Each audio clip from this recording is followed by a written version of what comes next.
Hello, আসসালামু আলাইকুম।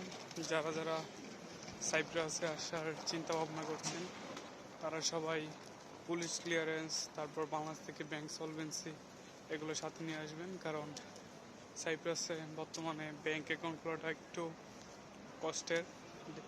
Appointment নেওয়াটা বা এই দেশে আসার সাথে সাথেই অ্যাপয়েন্টমেন্ট নিয়ে নেবেন। এই দেশের সিম কার্ড কিনে অ্যাপয়েন্টমেন্ট নেওয়া খুবই সহজ। হেলেনিক বা যে কোনো ব্যাংকের অ্যাপয়েন্টমেন্ট নিয়ে নেবেন যাতে খুব তাড়াতাড়ি ব্যাংকের কাজটা সেরে ফেলতে পারেন। আর পুলিশ ক্লিয়ারেন্স অরিজিনালটা অনেক ব্যাংকই চায়, আবার ব্যাংক সলভেন্সি চায়। এর জন্য এগুলো নিয়ে আসাই সবচেয়ে ভালো।